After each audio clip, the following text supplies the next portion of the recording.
మా ఛానల్ ఈరోజు ఏం జరగబోతుందో తెలుసుకుందామా? ఇంకా ఎపిసోడ్లోకి వెళ్ళిపోతే బాగా ఏమో ఇక పిల్లల్ని రెడీ అవ్వమని చెప్పేసి తను కిందకి వచ్చి ఇక వాళ్ళ కోసం ఫుడ్కి కావాల్సిన ఐటమ్స్ అన్నీ కూడా ప్రిపేర్ చేస్తూ వాటన్నిటిని కూడా బాస్కెట్లో సర్దుతూ ఉంటుంది. అప్పుడే రాతోడు అక్కడికి వస్తాడు. నిజమా ఏం చేస్తున్నావు? రాతోడు గారు, మనం పిక్నిక్కి వెళ్తున్నాం కదా, పిల్లలకి ఆకలిస్తుందని వాళ్ళకి ఇష్టమైన స్నాక్స్ అన్నీ కూడా రెడీ చేశాను. వాటిని బాక్స్లో సర్దుతున్నాను. మిస్సమ్మ, నిన్ను చూస్తుంటే అచ్చం మా మేడంని చూసినట్టే అనిపిస్తూ ఉంటుంది. ఒక్కొక్కసారి అచ్చం నువ్వు మా మేడం లాగే చేస్తూ ఉంటావు. అవును మిస్సమ్మ, అసలు పిక్నిక్కి వెళ్తున్నప్పుడు ఈ స్నాక్స్ అన్నీ కూడా వాళ్ళు అక్కడ తింటారని నీకెలా తెలుసు? ఎలా గెస్ చేసావు? మా మేడం ఇలానే వాళ్ళకి కావాల్సినవన్నీ కూడా తీసుకొచ్చేది. రాథోడ్, చిన్నపిల్లలు వాళ్ళకేం కావాలో ఏంటో ఆ మాత్రం ఆలోచించలేమా? ఇదంతా కూడా నేను ఆలోచించి చేశాను. ఇప్పుడు నేనేనా ఘనకార్యమేమీ చేయలేదు కదా అని అంటూ ఉంటే ఇక రాతోడు, అబ్బో మిస్సమ్మా, నువ్వు మరీ ఎక్కువ ఊహించేసుకుంటున్నట్టున్నావు. నేనేదో నిన్ను అప్రిషియేట్ చేశాను అంతే అని అంటూ ఉంటే అప్పుడే కిటికీలోంచి ఆరు ఇదంతా చూసి చాలా ఆనందపడిపోతుంది. మిస్సమ్మ, పిల్లలు ఈరోజు పిక్నిక్కి వెళ్తున్నారు, చాలా హ్యాపీగా ఉంటుంది, పిల్లలు పిక్నిక్లో చాలా బాగా ఎంజాయ్ చేస్తారు అని మనసులో అనుకుంటూ ఇక ఆరు సంతోషపడిపోతూ గుప్తా దగ్గరికి వచ్చి, గుప్తా గారు, ఆయన భాగ్యని అలాగే పిల్లల్ని పిక్నిక్కి తీసుకొని వెళ్ళిపోతున్నారు. నాకు చాలా సంతోషంగా ఉంది. బాలిక, వాళ్ళు అక్కడికి వెళ్ళకూడదు, వెళ్ళకుండా నువ్వే ఆపాలి. అవును బాలిక అని వెనకాలనే, గుప్తగారు, మీ నోటమట ఎప్పుడు మంచి మాటలు రావా? వాళ్ళందరూ సంతోషంగా వెళ్తున్నారని మీకు చెప్పడానికి వస్తే మీరిప్పుడు వాళ్ళని ఆపేమని చెప్తున్నారా? ఏంటి గుప్తగారు, అసలు ఏమనుకుంటున్నారు మీరు? బాలిక, నేనెందుకు ఇలా చెప్తున్నానో నీకు అర్థం కావట్లేదు, కానీ వాళ్ళు కనుక అక్కడికి వెళ్ళారు అంటే నువ్వు ఎప్పటికీ ఈ తప్పు చేశానని జీవితాంతం నువ్వు ఆత్మగా ఉన్నంత వరకు కుమిలిపోతూనే ఉంటావు. అవును బాలిక, నీ భర్త, ఆ బాలిక, నీ పిల్లలు, నీ అత్తమామ అక్కడికి వెళ్ళారు అంటే వాళ్ళు చాలా పెద్ద ప్రమాదంలో పడతారు.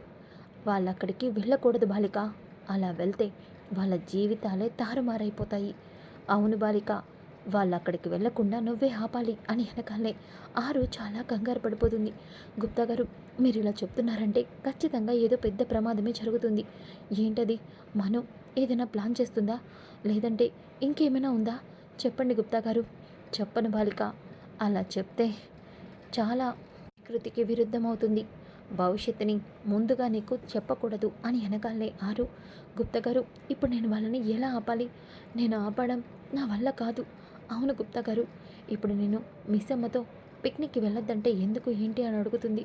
ఇప్పుడు నేనేం చేయాలి తెలియదు బాలిక, కానీ నీ పిల్ల పిచ్చుకలు, నీ భర్త, నీ కుటుంబం, నీ చెల్లి అందరూ క్షేమంగా ఉండాలి అంటే నువ్వు ఈ పని చేయాల్సింది అని వెనకాలనే ఒక్కసారిగా ఆరు పరుగున ఇక బాగి దగ్గరికి వస్తుంది. బాగి ఏమో ఇక అన్నీ కూడా సర్దుతూ ఉంటే కిటికీలోంచి ఆరు, మిసమ్మ, ఎక్కడికో వెళ్తున్నట్టున్నారు? అవునక్క, పిక్నిక్కి వెళ్తున్నాము, పిల్లలందరూ చాలా హ్యాపీగా ఉన్నారు. అక్క, మీరు కూడా మీ పిల్లల్ని తీసుకొని పిక్నిక్కి రావచ్చు కదా? లేదు మిస్సమ్మ, ఇప్పుడు పిక్నిక్కి వెళ్ళడం అంత అవసరమా? ఈరోజు ఎలాగో సండేనే కదా, పిల్లలతో పాటు ఇంట్లోనే అందరూ ఆడుకుంటూ సంతోషంగా ఎంజాయ్ చేయొచ్చు కదా? అక్క, అలా అంటున్నావేంటి? ఆల్రెడీ పిల్లలు పిక్నిక్ అని చాలా హ్యాపీగా ఉన్నారు. ఈ టైంలో ఇంట్లో ఉండడం అంటే వాళ్ళు ఫీల్ అవుతారు. లేదక్క, మేము ఈరోజు ఖచ్చితంగా పిక్నిక్కి వెళ్తాము అంటూ అక్కడి నుంచి బాగి వెళ్ళిపోతుంది. ఇంతలోకి ఆరు చాలా టెన్షన్ పడుతూ ఉంటుంది. ఇక మను ఏమో రౌడీలకి ఫోన్ చేసి ఇక వాళ్ళకి ఫోన్లో ఏదో ప్లాన్ చెప్తుంది.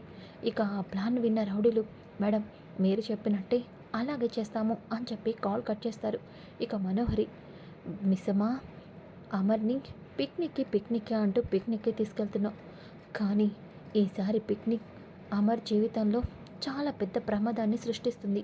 దానికి కారణం నువ్వే అని నీ మీద అసహ్యాన్ని పెంచుకుంటాడు. కానీ అప్పటికి నువ్వు భూమి మీద ఉండవు కదా అని చెప్పి ఆ మనోహరి చాలా సంతోషపడిపోతుంది. ఇక ఆరు ఏమో ఆ మనో కిటికీ దగ్గరికి వస్తుంది. మనోని చూస్తుంటే ఖచ్చితంగా ఇదేదో కుట్ర చేస్తున్నట్టు కనిపిస్తుంది. కానీ ఇదేం కుట్ర చేస్తుంది? గుప్తా గారు చెప్పినట్టు అంత పెద్ద ప్రమాదం పిక్నిక్లో ఏం జరగబోతుంది అని ఒక్కసారిగా ఆరు చాలా టెన్షన్ పడుతూ ఉంటుంది. ఇక బాగా ఏమో బాక్సులన్నీ సర్దుతూ ఉంటే అప్పుడే అమర్ అక్కడికి వస్తాడు. మిసమా, పిల్లలు రెడీనా? నాన్న, అమ్మ అని పిలుస్తూ ఉంటే ఇంతలోకి శివరాం మోడ్రన్గా డ్రెస్సులు వేసుకొని వస్తారు. ఇక నిర్మలం అయితే పంజాబీ డ్రెస్సు, శివరాం అయితే చక్కగా షార్టు టీ షర్టు, ఇక అలాగే అచ్చం యూత్ లాగా ట్రెండీగా రెడీ అయి వస్తాడు. ఒక్కసారిగా మిస్సమ్మ, మావయ్య గారు, అత్తయ్య మీరేనా అని వెనకాలనే, మిస్సమ్మ నీకు తెలియదు కదా, పిక్నిక్ అంటే ఇలాగే రెడీ అవుతారు సారు మేడం అని వెనకాలనే, నాన్న ఏంటిది ఇప్పుడు కూడా మీరు ఈ వయసులో, ఒరే అమర్ నువ్వెలాగో ఎంజాయ్ చెయ్యు, ఎంజాయ్ చేసే మమ్మల్ని ఎందుకు ఆపుతావు, పిక్నిక్కి మేము ఇలాగే వచ్చి ఎంజాయ్ చేస్తాము అని చెప్పేసి ఇద్దరు అంటూ ఉంటారు. అప్పుడే పిల్లలు కిందకి వస్తారు. ఇక అంజు, తాతయ్య నువ్వు వచ్చాం, సినిమా హీరోలాగా ఉన్నావు, నువ్వు యూత్ అంటే నమ్ముతారు, అవును అని అంటూ జోకులు వేస్తూ ఉంటుంది. టైం అవుతుంది ఇంకా బయలుదేరదాం అని అమర్, ఇక అందరూ కూడా కారులో బయలుదేరుతూ ఉంటారు. ఇక ఆరు ఏమో అక్కడి నుంచనే అదంతా చూస్తూ, ఇదేంటి మిస్సమ్మ వాళ్ళందరూ కూడా కారులో బయలుదేరుతున్నారు, నేనేం చేయలేకపోతున్నాను, అసలు గుప్తా గారు ఎందుకు ఇలా మాట్లాడారు, ఏమై ఉంటుంది, ఆరు ఆలోచిస్తూ జరగబోయే దాని గురించి గుప్తా గారు మాయాదర్పంలో చూసి ఉంటారు, అందుకనే నాతో ఇలా చెప్పారు, అసలు ఆ మాయాదర్పంలో ఏముందో చూస్తే ఏం ప్రమాదం జరుగుతుందో తెలుస్తుంది, అప్పుడు నేను దాన్ని ఎలా ఆపాలో ఆలోచిస్తాను అంటూ ఆరు ఇంకా గుప్తా దగ్గరికి వస్తుంది. కానీ గుప్తా ఎక్కడా కనిపించడు. ఇంతలోకి అప్పుడే మాయాదర్పం చెట్లలో దాగి ఉంటుంది. గుప్తా గారు నాకు తెలియకుండా దీన్ని ఇక్కడ దాచిపెట్టారా అని చెప్పేసి మాయాదర్పాన్ని తీసి ఇక ఆరు ఏం జరగబోతుందో చూస్తుంది. ఒక్కసారిగా అది చూసి ఆరు అక్కడికక్కడే కుప్ప కూలిపోతుంది. ఇక మాయాదర్పంతో ఆరు అలా కుప్ప కూలిపోవడం ఆరు గుప్తా చూసేస్తాడు. బాలిక, మీ మాయాదర్పాన్ని నువ్వు తీయకూడదని చెప్పాను కదా గుప్తా గారు, ఇది ఇది నేను నమ్మలేకపోతున్నాను, బాలిక ఇది జరగబోయేది, దీన్నెవ్వరూ ఆపలేరు అని చెప్పేసి అంటూ ఉంటే ఇక ఒక్కసారిగా ఆరు ఏడుస్తూ ఉంటుంది. ఇంతలోకి అప్పుడే అమర్ వాళ్ళు కారులో బయలుదేరుతూ ఉంటే ఆరు వెంటనే ఎలాగైనా నేను అక్కడికి వెళ్ళాలి అని వెళ్ళబోతూ ఉంటే అప్పుడే గుప్తా ఆరుని బంధించేస్తాడు. ఇక ఆరు, గుప్తా గారు ఏం చేస్తున్నారు మీరు, చూడు బాలిక, భవిష్యత్తుని ముందే చూడడం చాలా తప్పు, కానీ నువ్వు అది చేశావు, అది చేసిన ఎడల అక్కడ నువ్వేదైనా విధిరాతని మార్చాలి అని చూస్తే ఈ ప్రపంచమే అల్లకల్లోలంగా మారుతుంది, అవును అందుకే నువ్విక్కడి నుంచి వెళ్ళడానికి వీల్లేదు, అవును బాలిక అని అంటాడు. ఇక భాగ్య వాళ్ళందరూ కూడా పిక్నిక్కి బయలుదేరుతారు. భాగ్య అయితే చాలా సంతోషపడుతుంది. మనోహరి అయితే, సంతోషపడండి, మీరు వచ్చేటప్పుడు విషాదంగానే వస్తారు అని అనుకుంటూ ఉంటుంది. ఇక ఇంతలోకి అప్పుడే కారులో వెళ్తూ ఉంటే అమర్ ఒక్కసారిగా ఒక అనాథాశ్రమం దగ్గర అలాగే చూస్తూ ఉంటాడు. అప్పుడే భాగి, ఏంటండి ఆ అనాథాశ్రమం వైపు అలా చూస్తున్నారు, మీకు అక్కడ ఎవరైనా తెలిసిన వాళ్ళు ఉన్నారా అని అంటూ ఉంటే ఇంతలోకే అమర్ ఏమీ మాట్లాడాడు. ఏం లేదు మిస్సమ్మ అని చెప్పేసి అనుకుంటూ అమర్ ఇంకా కారు డ్రైవ్ చేస్తూ ఒక్కసారిగా గతంలో జరిగిన దాన్ని గుర్తు తెచ్చుకుంటాడు. ఇలాగే అమ్మో అలాగే కార్తీక్ ఇద్దరిని తీసుకొని పిక్నిక్కి వెళ్తూ ఉంటే అప్పుడే వాళ్ళు దారిలో ఆశ్రమం దగ్గరికి ఆగుతారు. ఆశ్రమం దగ్గర వాళ్ళు ఒక బాబు ఏడవటాన్ని వినిపిస్తుంది. అలా ఏడవడం చూసి ఆరు, ఏవండి కారు ఆపండి ఆపండి అని చెప్పేసి కారు ఆపమని చెప్తుంది. ఇక అప్పుడే ఆరు కారు దిగి ఇక లోపలికి రాగానే గేటు దగ్గర ఒక బాబు ఏడుస్తూ ఉంటాడు. ఇక అప్పుడే అమర్ కూడా కారు దిగి, ఏంటారు ఈ బాబుని ఈ ఆశ్రమం దగ్గర ఎవరు వదిలిపెట్టుంటారు, ఏమోనండి నాకు అదే అర్థం కావట్లేదు, ఇక్కడ చూస్తే ఎవరూ లేరు, అసలు ఆశ్రమంలో వాళ్ళు కూడా ఈ బాబుని చూడలేదా, నాకేం అర్థం కావట్లేదు అని అంటూ ఉంటే అప్పుడే ఆశ్రమంలోంచి నన్ను బయటికి వచ్చి, ఈ ఈ బాబు ఈ బాబు ఎవరో మాకు తెలీదు, ఏడుపు విని మేము కూడా ఇప్పుడే బయటికి వచ్చాము అని అంటూ ఉంటే ఆరు, వాళ్ళకి ఇచ్చేసే ఆ బాబుని మేము ఈ ఆశ్రమంలో పెంచుతాం, ఇటు ఇచ్చేయండి, ఎవరో కనేసి ఇలా రోడ్డు మీద పెట్టేసి వెళ్ళిపోయి ఉంటారు అని వెనకాలనే ఆరు, ఏవండి నాకు వీడిని చూస్తుంటే చాలా ముద్దుగా అనిపిస్తున్నాడు, మనం వీడిని తీసుకెళ్ళి పెంచుకుందామండి ప్లీజ్ అండి అని అంటుంది. ఇక అమర్, ఆరు అడుగుతున్నావు కాబట్టి సరే, చూడండి నన్, ఎవరైనా వచ్చి ఈ పిల్లవాడి గురించి అడిగితే మాతో చెప్పండి, మేము మా దగ్గరే ఉంచుకుంటాం, ఇదిగోండి నా అడ్రస్సు, నేను లెఫ్టినెంట్ అధికారిని అని చెప్పేసి ఇక వివరాలన్నీ అమర్ అక్కడ ఇచ్చి వెళ్ళిపోతాడు. ఇంతలోకి అప్పుడే మనకి మను ఒక్కసారిగా గతాన్ని గుర్తు చేసుకుంటుంది. ఇక ఆశ్రమం దగ్గరికి మను ఒక బాబుని ఎత్తుకొని ఇక అక్కడే పెట్టేసి వెళ్ళిపోతూ ఉంటుంది. మనోహరి పెట్టేసిన బాబుని అమర్ పెంచుకుంటారు. ఇక మనోహరి ఆ బాబుని రాతోడుతో కంటుంది. ఎలా అయినా సరే దక్కించుకోవడం కోసం ఆ బిడ్డని వదిలేసి అక్కడి నుంచి వెళ్ళిపోతుంది.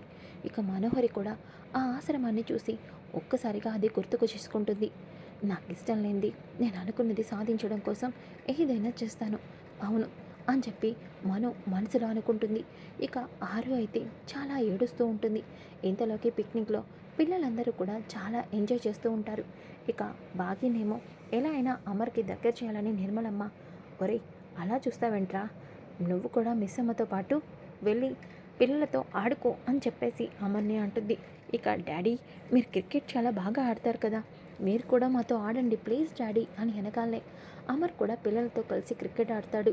ఇక పిల్లలు మమ్మీ వేసిన బాల్కి డాడీ వెంటనే అవుట్ అయిపోతారు, లేకపోతే చాలా బాగా ఆడతారు అని అమ్మ అన్న మాటల్ని మిస్ అమ్మ గుర్తు తెచ్చుకుంటుంది.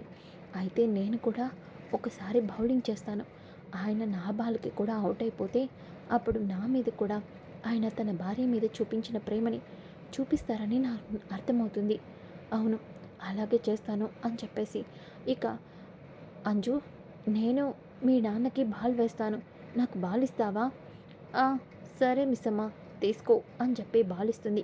ఇక మను ఏమో వాళ్ళిద్దరిని అలా చూస్తూ ఉంటే అప్పుడే బాగి బాల్ వేస్తుంది. ఇక అమర్ బాగే వేసిన బాల్కి ఒక్కసారిగా అవుట్ అయిపోతాడు. ఇక బాగి ఏమో అవుట్ అవ్వాలని కళ్ళు మూసుకొని దండం పెట్టుకుంటూ ఉంటే అప్పుడే ఒక్కసారిగా డాడీ ఇప్పటి వరకు సిక్సర్స్ ఫోర్స్ కొడుతున్నారు, మిస్సమ్మ బాల్ వేయగానే అలా అవుట్ అయిపోయారేంటి, అచ్చం అమ్మలాగా అని వెనకాలే ఒక్కసారిగా బాగి కళ్ళు తెరుస్తుంది. నిజంగా ఆయనకి నా మీద ప్రేమ ఉంది, ఆయన భార్యను ఎలా చూస్తున్నారో నన్ను కూడా అలాగే చూస్తున్నారు అని ఆనందపడిపోతూ ఉంటే ఇంతలోకి పక్కన ఉన్న మనోహరి, అమర్ ఈ మిస్ అమ్మ మీ జీవితాల్లో వేసుకొని కూర్చుంది, కానీ నేను మాత్రం ఈ మిస్ అమ్మని ఎట్టి పరిస్థితుల్లోనూ మీ జీవితాల్లోకి రానివ్వకుండా చేస్తాను, అవును అని అనుకుంటూ ఇక ఒక్కసారిగా రౌడీలకి సాగి చేస్తుంది. ఇక రౌడీలేమో అక్కడే ఉన్న ఆకాష్ని పట్టుకొని వెళ్ళిపోతూ ఉంటారు. ఇంతలోకి బాగి ఆ రౌడీల్ని అలాగే ఆకాష్ని చూస్తుంది. వెంటనే ఆకాష్ అని ఆకాష్ వెనకాల పరిగెడుతూ ఉంటుంది. ఇంతలోకి అప్పుడే డాడీ ఆకాషు అలాగే మిస్ అమ్మ కనిపించట్లేదు అని అంటూ ఉంటే మనోహరి, ఇప్పుడే ఆకాష్ని తీసుకొని మిస్ అమ్మ ఇటుగా వెళ్ళింది అమర్ అని వెనకాలనే ఒక్కసారిగా అమర్, అవునా అటెక్కడికి వెళ్ళింది, అటు సైడ్ అన్ని లోయలు కదా ఉన్నాయి అని చెప్పేసి అమర్ ఇంకా అటుగా వెళ్తూ ఉంటే ఇంతలోకి ఆ రౌడీలు ఆకాష్ని లోయలోకి తోసేస్తారు. ఇక అప్పుడే బాగి ఆకాష్ అంటూ గట్టిగా అరుస్తూ అక్కడికి వస్తుంది. వచ్చేసరికి ఒక్కసారిగా అమర్ అలాగే అందరూ కూడా అక్కడికి వస్తారు. ఏమైంది మిస్సమ్మ, ఆకాష్ ఏడి, ఆకాష్ ఆకాష్ లోయలో పడిపోయాడండి అని అంటుంది. ఒక్కసారిగా మనోహరి, ఈ మిస్సమ్మ ఇదంతా చేసింది, ఆకాష్ని తీసుకొని ఇంత పెద్ద లోయకి నిన్నెవరు రమ్మన్నారు, ఆకాష్ చనిపోయి ఉంటాడు అని మనోహరి అనకాలనే ఒక్కసారిగా అమర్ బాగి చెంప పగలగొడతాడు. ఆకాష్ ఆకాష్ అని చెప్పి ఒక్కసారిగా అమర్ కూడా కిందకి దిగుతూ ఉంటే తలకి గాయమవుతుంది. ఇక అందరూ కూడా అక్కడికి వెళ్తూ ఉంటారు. ఇంతలోకే ఆకాష్ రక్తపు మడుగులో చనిపోయి ఉంటాడు. ఒక్కసారిగా అందరూ కూడా ఆకాష్ని చూసి షాక్ అయిపోతారు. ఇక మనోహరి, ఆకాష్ నీ చావు ఇలా రాసిపెట్టిందని ఎవ్వరూ ఊహించి ఉండరు, కానీ నేను ఇదంతా చేసింది మిస్ అమ్మని అమర్ ఆశయించుకోవడం కోసం, అవును అని అనుకుంటూ ఉంటే ఇంతలోకి అమర్ ఒక్కసారిగా చాలా ఏడుస్తాడు. ఇక బాగి అంజు అమ్ము అందరూ కూడా చాలా ఏడుస్తూ ఉంటారు. ఇక కూడా ఏం జరగబోతుందనని టెన్షన్గా ఇంట్లో ఉంటే ఆకాష్ శవమై ఇంటికి రావడంతో ఒక్కసారిగా అక్కడికక్కడే కుప్పకూలిపోతుంది. ఇక అక్కడే ఉన్న అమర్ అయితే ఏడుస్తూ ఇక ఏం మాట్లాడాలో తెలియక ఉంటాడు. ఇంతలోకి మిస్సమ్మ ఆకాష్ అని ఏడుస్తూ ఉంటుంది. ఇక మనోహరి మాత్రం, ఏంటి మిస్సమ్మ ఇదంతా నీ వల్ల అయితే ఇప్పుడు దొంగ ఏడుపు ఎందుకు ఏడుస్తున్నావు అని చెప్పేసి అంటూ ఉంటే ఇంతలోకి అమర్ అప్పుడే ఆకాష్ తన కన్న కొడుకు కాదని ఆశ్రమంలో దొరికాడన్న విషయాన్ని నిర్మలమ్మ ఇక భాగ్యతో చెప్తుంది. ఒక్కసారిగా ఆ మాటలు విన్న మనోహరి షాక్ అవుతుంది. అంటే ఆకాష్ ఆ రోజు నేను ఆశ్రమం ముందు వదిలేసిన నా కొడుక, నా కొడుకుని నేనే నా చేతులారా చంపుకున్నానా అని మనోహరి ఒక్కసారిగా కుప్పకూలిపోతుంది. సో ఫ్రెండ్, ట్విస్ట్ అదిరింది కదా. ఇలాంటి ఎపిసోడ్స్ మీరు ముందుగా తెలుసుకోవాలనుకుంటే మన ఛానల్ని సబ్స్క్రైబ్ చేసుకోండి. ఈ వీడియో నచ్చితే లైక్ చేయండి, షేర్ చేయండి. Thanks for watching. Back to my channel. ఈరోజు ఏం జరగబోతుందో తెలుసుకుందామా? ఇంకా ఎపిసోడ్లోకి